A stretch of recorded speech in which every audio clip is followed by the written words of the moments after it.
Okay, today we are going to be discussing budgeting. Now, as part of this course, one of the big things that every residential manager needs is the ability to properly budget. So, Jenny, let's start with you. To you, what is a definition of a budget? Like a breakdown of expenses, what they go for, and what you need, particular items for, and like at the end of the day, what you have coming in and what you have going out. Yeah, exactly. That is a great definition. It really is. It's the combination of what you have coming in and what you're projecting to have going out. I think that's a really, really great way of saying what a budget is. Allie, do you have any thoughts on what types of things should be included in a budget? You know, as a residential manager, if you're putting together a budget for a given period of time, what should be included in that budget? I would include things like the fixed expenses that you'll have, and the variable expenses such as repairs. Some of the expenses are kind of unknown, so it's good to project kind of a higher amount just to have an available limit. And then if you end up not utilizing all of that, it still increases your net operating income on the bottom line for the owner.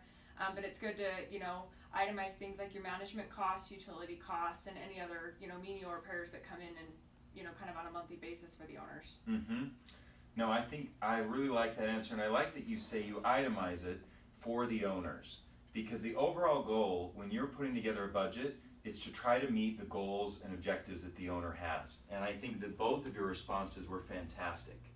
So as we look at just the basic definition of a budget, we have an itemized projection of income and expenses over a specific time period. Jenny, that was just what you said. So when we say over a time period, what type of time frame do you think most budgets run? Do you think they're year to year? Yeah, that's the most common thing we see, is a budget that would run over a 12-month time period. Now,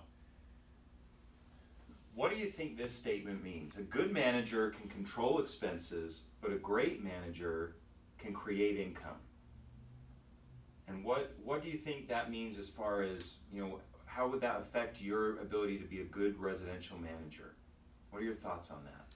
Well, a good manager is going to be able to maximize cash flow for an owner, so they're going to want to avoid expenses such as vacancy and things like that. Sometimes owners want to involve themselves on doing those repairs to save on labor costs, but they don't realize that the $55 a day in lost revenue is going to be their biggest expense. So when they pay those third-party vendors that are licensed professional and very quick, they're really getting more dollar for their timeline, and that's something to educate the owners on. So helping the owners be more business-minded as far as maximizing cash flow and minimizing expenses and keeping properties rented. Yeah, I like that thought, and I like the idea that a manager is not just there to pay a bill as it comes in. A decent manager can do that, but a great manager can look for ways to enhance value at a property. So why don't we look at an example real quick. I've got a really terrible drawing of a fourplex here. So we have 4 units, unit A, B, C, and D. Let's imagine that all of them are paying the same amount in rent. So all of them pay the same amount. They're residential, maybe 2-bedroom, 1 bath. When we talk about an effective manager being able to create income, outside of rental income, how can a manager create income? He can have ancillary income like flat fees for utilities. If there's like 1 water meter, we've talked about common area maintenance fees, fees to cover the exterior maintenance, the landscaping upkeep.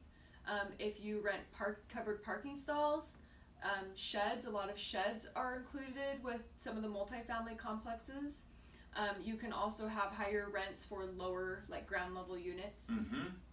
So if you have base rent coming in on 1 unit of $500, let's just say this is a not so nice part of town, $500 in rent, but you can gain additional rent of, say, $50 a month for parking, pets, or some of that ancillary income. That translates into a $50 difference in 1 month. You take that for 4 units, $200 difference in a month. Now, in 1 month, that may not break the bank. It may not be something that you brag and write home about. But over the course of operating the property, $200 a month could mean something very significant for the owner. So a great manager really does have the ability to create and look for new ways of income. Now, when we're talking about the purposes of a budget, when you are preparing a budget, there are 5 main purposes for it. The first is just to guide the overall operation of the property. It helps provide a guidepost so that, Jenny, you could look at it every month and say, all right, it looks like we're above or below in electricity. What do we need to do to change that? It also serves as a foundation for the overall management plan. It measures performance of the real estate manager and the management company.